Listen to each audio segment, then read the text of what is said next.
Determine whether gx is a factor of px। इसमें आपको 2 दिए हुए हैं बुक में, इस तरह से ये आपकी बुक के अंदर ये क्वेश्चन, यहाँ पे px दे रखा है और gx दे रखा है ये वाला। तो पूछा है कि ये जो gx है ये px का फैक्टर है। अब क्वेश्चन ये और जो पहला वाला है वो बिल्कुल सेम थे।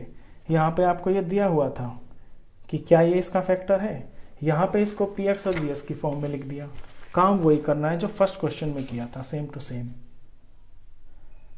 तो पहले तो अपने gx में से आप निकालेंगे अपना 0, तो इसको 0 के बराबर पुट करेंगे तो आपका 0 आ जाएगा।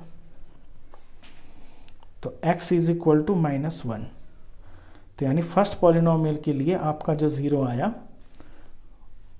वो आया -1, और पॉलिनोमियल ये है। तो इसमें भर के आपका रिमाइंडर निकालेंगे। चलिए 2 x की जगह पे -1 और इसका क्यूब, प्लस x की जगह -1 इसका स्क्वायर, -2 -1 -1। -1 का क्यूब आपका -1 होता है, -1 को 2 से मल्टीप्लाई करेंगे तो -2, -1 का स्क्वायर आपका +1 बन जाता है। इधर माइनस इंटू माइनस प्लस हो गया, 2 1 ज़ा 2 और ये -1।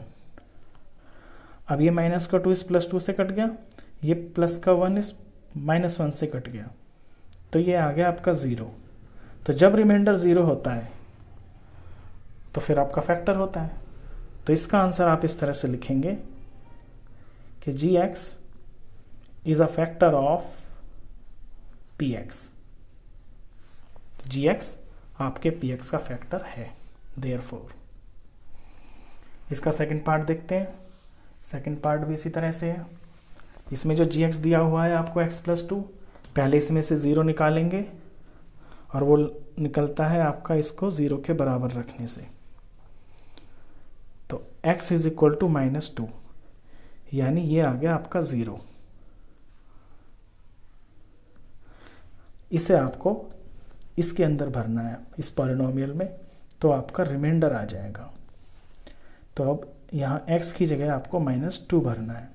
-2 का क्यूब +3 -2 का स्क्वायर +3 इंटू में -2 +1।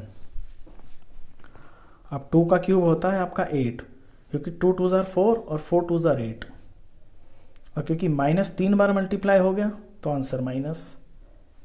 यहाँ देखेंगे 2 का स्क्वायर आपका 4 और 2 बार माइनस हो गया तो प्लस, यानी प्लस का 4 और 4 3 ज़ा 12, तो प्लस का 12। ये प्लस माइनस आपका माइनस हो गया, 3 2 ज़ा 6 और ये लास्ट में +1। अब इसमें आप अपने प्लस के नंबर देखिए। पहले प्लस का 12 और प्लस का 1, ये दोनों ऐड हो गए, ये 13 आ गया आपका प्लस का। माइनस के देखिए, माइनस का 8 और माइनस का 6, ये हो गया आपके माइनस के 14। जब इनका सॉल्यूशन करेंगे तो ये आपका -1 आएगा। सब्ट्रैक्ट हो जाएंगे ना, प्लस माइनस में नंबर होते हैं तो सब्ट्रैक्ट हो जाते हैं। 1 आ गया, बड़े का साइन लगता है, और ये जो है ये नॉट इज इक्वल टू 0। तो रिमाइंडर आपका 0 के बराबर नहीं आया इस वाले सम में। तो आप अपना आंसर लिखेंगे therefore gx is not a factor of px। जहां gx आपका ये है, px आपका ये है। इसका थर्ड पार्ट भी है।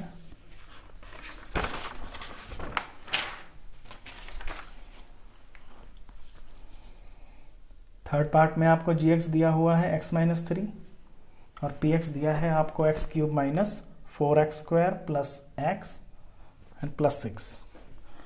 तो फिर से वही करेंगे। अपने gx में से पहले आप 0 निकालेंगे, x-3 = 0। तो x की वैल्यू इधर आ जाएगी आपकी +3, यानी ये आ गया आपका 0, जिसे आपको पॉलिनोमियल के अंदर पुट करना है। तो यहाँ से आपका रिमाइंडर निकल के आएगा। तो इस बार x की जगह भरना है आपको +3।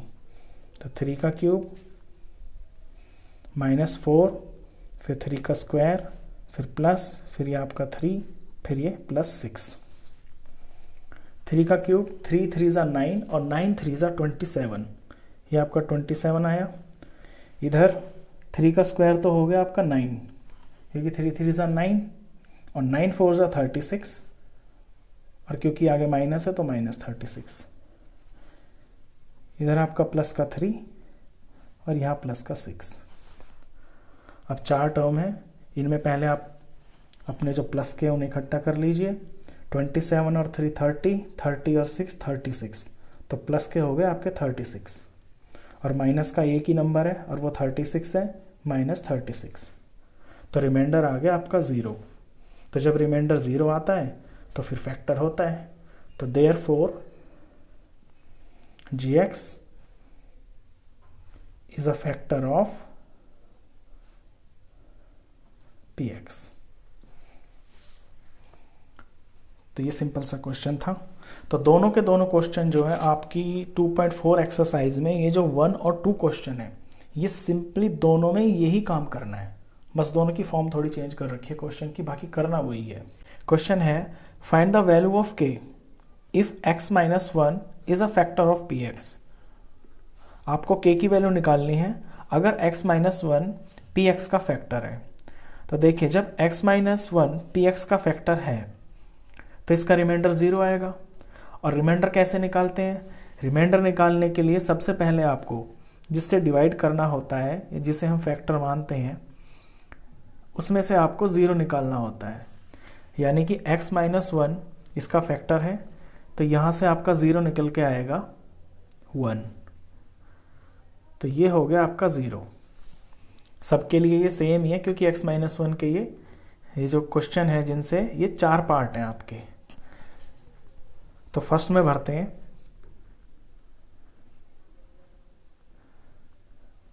तो रिमाइंडर निकाल के देखते हैं। अगर रिमाइंडर आपका 0 आ गया तो फिर x - 1 उस पॉलिनोमियल का फैक्टर होगा। और रिमाइंडर निकालने के लिए आपको अपने वेरिएबल में ये जो पॉलिनोमियल होता है वहाँ पे ये 0 की वैल्यू भरनी होती है। तो पॉलिनोमियल फर्स्ट में ये भरते हैं वैल्यू,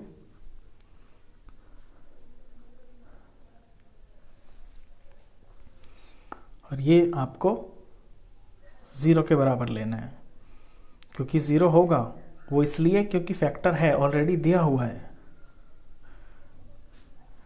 1 + 1 + k = 0 के बराबर लेंगे। तो ये हो गया आपका 2 + k = 0। तो यहाँ से k की वैल्यू आपकी आएगी -2। तो फर्स्ट पॉलिनोमियल में आपके k की वैल्यू -2 होगी। सेकंड में हमें इस पॉलिनोमियल को 0 के बराबर लेना है। तो 2, इसमें वैल्यू भरेंगे अपनी 0 की, 1 का स्क्वायर + k 1 + √2, इसका रिमाइंडर आपका 0 होगा। तो अब ये हो गया 2, ये हो गया आपका k 1 = k, ये + √2 = 0। तो k हो जाएगा आपका, ये जो 2 इधर प्लस है इधर जाके माइनस हो जाएगा, ये इसमें जो प्लस है ये भी इधर जाके माइनस हो जाएगा। और नेक्स्ट स्टेप में इन दोनों माइनस को आप कॉमन ले लेना बाहर। यहाँ से ब्रैकेट में प्लस का 2 बच गया और ये प्लस का √2। इसी का थर्ड पार्ट है, तो इसे भी आपको 0 के बराबर लेना है और इसमें अपनी वैल्यू भरनी है 1 x की जगह पे, +1 = 0। तो 1 का स्क्वायर 1 हो गया, 1 k * k -√2, ये +1 = 0। यहाँ से k निकालना है, तो जो माइनस का √2 इधर आके आपका प्लस हो जाएगा और प्लस का 1 इधर आके आपका -1 हो जाएगा। तो इस पॉलिनोमियल में आपकी k की वैल्यू √2 - 1 होनी चाहिए। इधर k का k, x की जगह आपको अपना 0 लिखना है जो कि 1 है, 1 का स्क्वायर -3, ये 1, ये प्लस k और ये रिमाइंडर होना चाहिए 0। 1 का स्क्वायर 1, ये हो गया आपका k -3 प्लस के इज इक्वल टू 0, के और के आपके 2k हो गए इज इक्वल टू, ये माइनस का 3 इधर जाके प्लस हो गया, यहाँ से k की वैल्यू आपकी आ गई 3/2। तो ये क्वेश्चन आपका काफ़ी इंपॉर्टेंट है, 1 नंबर या 2 नंबर में ये ज़रूर आता है। तो सिंपली इसके अंदर वही है कि अगर x-1 आपका फैक्टर है तो रिमाइंडर 0 आएगा, तो बस इसको रिमाइंडर को आप 0 के बराबर भर देंगे, यहाँ से आपका k है वो निकल के आ जाएगा। इससे नेक्स्ट क्वेश्चन करते हैं, क्वेश्चन 4 इसी एक्सरसाइज का। क्वेश्चन 4 है फैक्टराइज। ये क्वाड्रेटिक पॉलिनोमियल आपको दिया हुआ है, सारे ही क्वाड्रेटिक पॉलिनोमियल हैं ये क्वेश्चन 4 में, इन्हें आपको फैक्टराइज करना है। इन्हें करने से पहले आपको एक चीज़ बहुत ध्यान में रखनी है कि ये ध्यान रखना है कि ये अपने डिग्री के डिक्रीजिंग ऑर्डर में है या नहीं है, यानी कि x का स्क्वायर है, फिर x का पावर 1 है, फिर विदाउट x है। अगर इस तरह लिखा हुआ है तो यानी कि ये प्रॉपर फॉर्म में लिखा हुआ है। अगर ऐसे नहीं लिखा तो पहले ध्यान से आपको उसको फॉर्म को ठीक कर लेना है। अब ये तो ठीक से लिखा हुआ है, तो इसके स्टेप्स होते हैं। सबसे पहले आपको एक्स स्क्वायर का कोफिशिएंट और ये आपका जो कांस्टेंट है इनको मल्टीप्लाई करना होता है, यानी 6 को 6 से मल्टीप्लाई करके आया आपका 36, इन्हें मल्टीप्लाई करना है। उसके बाद इसके आपको पीएफ निकालने हैं, तो पीएफ निकालेंगे तो 2 आया, 18 आया, 2 से किया 9 आया, 3 से किया 3 आया, 3 से किया 1 आया। अब इसे जिस तरह फैक्टराइज करते हैं उस मेथड को बोलते हैं splitting middle terms. Splitting middle terms, splitting माने तोड़ना, मिडल माने बीच वाली, और टर्म्स तो इसमें जो टर्म्स, इसमें 3 टर्म्स हैं आप में, इसकी बीच वाली टर्म को तोड़ा जाता है। ये आपके फैक्टर्स आ गए। अब जो फर्स्ट टर्म है वो बिल्कुल एज इट इज़ रहेगी, लास्ट टर्म है वो बिल्कुल एज इट इज़ रहेगी। लगेगा क्या? स्प्लिटिंग मिडल टर्म, यानी बीच वाली टर्म को आपको तोड़ना है। और वो कैसे होगा? ये जो आपके पीएफ आए हैं इनसे आपको 2 ऐसे नंबर निकालने हैं जो मल्टीप्लाई होके तो आ जाए 36 ही, और प्लस करके या माइनस करके आपका प्लस का 5 आ जाए, क्योंकि यहाँ आपको +5 लाना है। तो देखिए, अगर हम 3 3 9 करते हैं और यहाँ 2 2 4 करते हैं तो सारे प्राइम फैक्टर्स यूज़ हो गए, और 9 4 आपका 36 आ गया। और 9 को और 4 को यूज़ करके प्लस का 5 बनाया जा सकता है। कैसे? प्लस का 5 ले लें और माइनस का 4 ले लें, तो आपका प्लस का 5 बन जाएगा। तो यानी इस +5x को आपको इन 2 नंबरों में तोड़ना है। आप 9x और -4x लिखेंगे तो ये आपका 5x के बराबर हो जाएगा।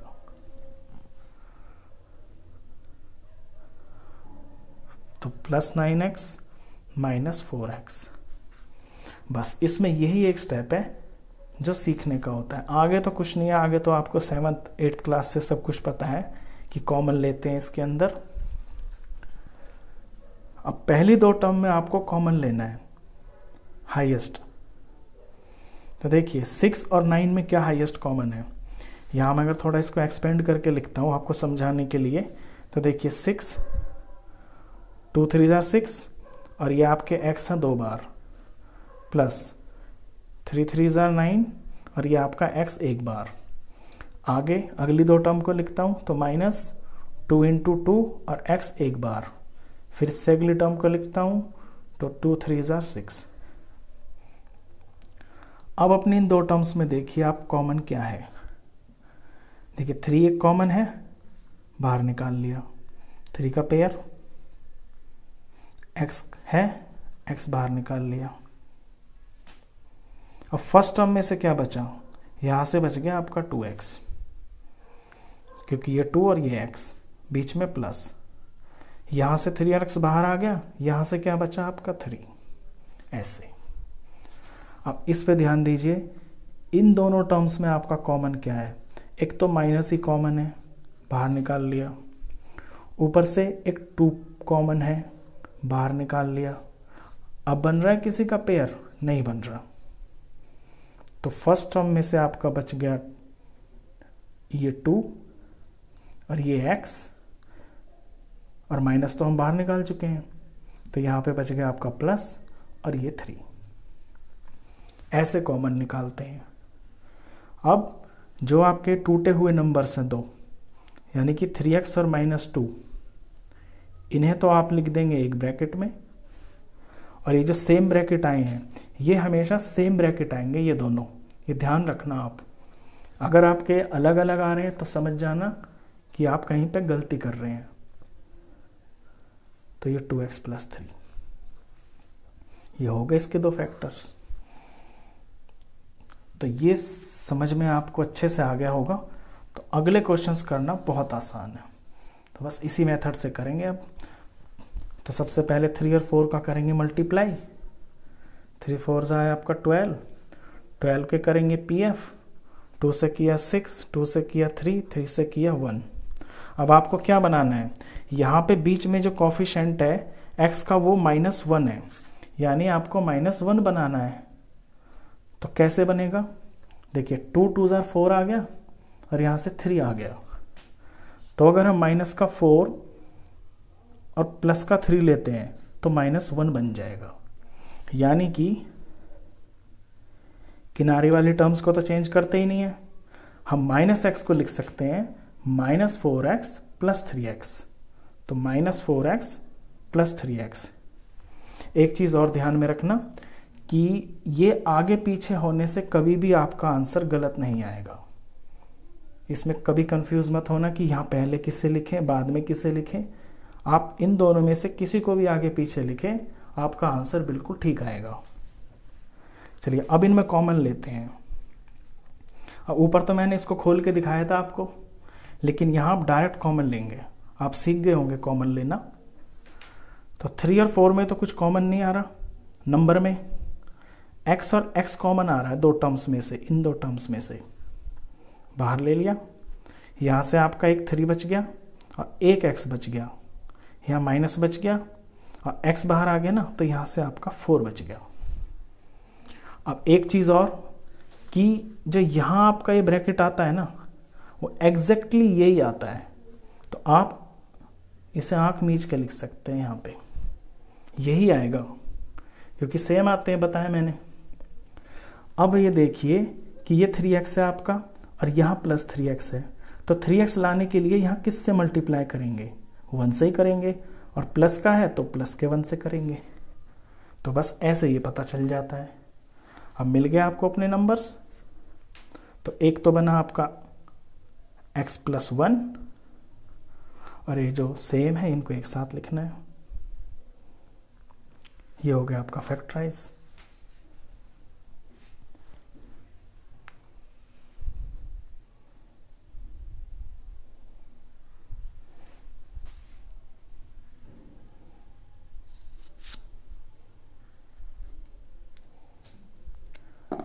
चलिए ये है आपके 3rd और 4th क्वेश्चन। ये मैंने गलती से पहले 3 और 4 कर दिए हैं। अब आएंगे आपके 1st और 2nd। तो 1st और 2nd अब कराता हूं मैं। 1st है आपका 12x² - 7x + 1। तो वही सिंपल मेथड, ये जो किनारे वाले हैं आपके कोफिशिएंट x का स्क्वायर और ये कांस्टेंट, इनका मल्टीप्लाई किया, मल्टीप्लाई कर दिया तो 12 आया। 12 के PF निकाले तो ये आपका 6 आया, ये आपका 3 आया, ये 3 से आपका 1 आ गया। आपको -7 बनाना है और फैक्टर्स हैं आपके पास ये। तो 2 2 4 और 3 का 3, तो माइनस का 4 और -3 ले लेंगे तो -7 आ जाएगा। तो यानी कि इस बार -7 को हम तोड़ेंगे -4x और -3x के अंदर, ऐसे। और ये वाला +1। अब इनमें कॉमन लेते हैं। 12 आता है आपका 4 3 जार और 4 आता है 4 1 जार, तो 4 कॉमन आ गया, एक x दोनों में है, x कॉमन आ गया, यहाँ से 4 3 जार बच गया और एक x बच गया, यहाँ से माइनस और 4 और x तो पूरा ही बाहर आ गया, तो 4 1 जार बच गया, यानी कि 1 बच गया। अब ये ब्रैकेट तो सेम ही आएगा 3x माइनस 1 और लाना है माइनस 3x, तो यानी यहाँ क्या होगा -1। अब आप चेक करके भी देख सकते हैं, -1 को 3x से मल्टीप्लाई करेंगे तो -3x हो गया और -1 को -1 से मल्टीप्लाई करेंगे तो +1 हो गया, तो यानी कि बिल्कुल ठीक है। अब सिंपल कॉपी करना है 4x माइनस 1 और 3x माइनस 1, ये आपके फैक्टर हो गए। इसका सेकंड पार्ट, ये फर्स्ट और सेकंड पार्ट है, मैंने गलती से पहले 3 और 4 कर दिए, तो आप ध्यान रखना। इसमें भी वही सिस्टम है, 2 और 3 का मल्टीप्लाई करेंगे 6 आ गया, 6 के फैक्टर्स करेंगे, ये 3 आ गया, ये 3 आ गया, ये 3 से 1 आ गया। अब 7 कब बनेगा, देखिए 2 3 जार 6 और ये 1 भी तो एक इसका फैक्टर है, तो यानी 6 1 जार तो आ गया आपका 6। ये कंडीशन पूरी हो गई कि मल्टीप्लाई होके ये आना चाहिए, और 6 को अगर +1 कर दें तो 7 आ गया। तो इस बार इस 7 को हम 6 और 1 में तोड़ेंगे, तो साइड वाले तो सेम रहेंगे बिल्कुल इसी तरह से, इसको तोड़ेंगे तो इसे 6x + 1x में तोड़ दिया। अब कॉमन लेते हैं, ये 2 1 जार है, ये 2 3 जार है, तो दोनों में 2 कॉमन है और दोनों में x भी है, तो यहाँ से एक x बच गया और यहाँ से क्या बचा 2 3 जार 6, तो यहाँ से आपका 3 बच गया। अब बताया मैंने कि ये यहाँ पे एग्जैक्ट सेम होता है यही ब्रैकेट, तो आप आँख मीच के इसे ऐसे लिख सकते हैं। अब आप देखिए आपको यहाँ 1x बनाना है और x है तो मल्टीप्लाई किससे करना है 1 से, 1x जार 1x और 1 3 जार 3, यानी कि ठीक है। अब जस्ट कॉपी करना है इस चीज़ को और इस चीज़ को एक ब्रैकेट में लेना है, और ये जो सेम वाले ब्रैकेट है इन्हें आपको एक साथ लिखना है, तो ये हो गया फैक्टराइज। तो ये वाली जो फैक्टराइजेशन है ये आपकी बड़ी इंपॉर्टेंट है, क्योंकि आगे भी फैक्टराइज का सवाल है और जब तक ये आपको नहीं आएगा तो वो आप कर नहीं सकते। तो आई होप आपको ये फैक्टराइजेशन अच्छे से समझ में आ गई होगी। और ये जो स्टेप्स मैंने शुरू में बताए हैं, पहला जो क्वेश्चन मैंने कर दिया थर्ड पार्ट, इन्हें आप ध्यान से देखना कि पहले मल्टीप्लाई करते हैं अपने x² के कोफिशिएंट का, कांस्टेंट का, उसके बाद ऐसे 2 फैक्टर निकालते हैं जिन्हें हम प्लस माइनस करके बीच के हिस्से में बदल सकें, इसे बोलते हैं स्प्लिटिंग मिडल टर्म्स।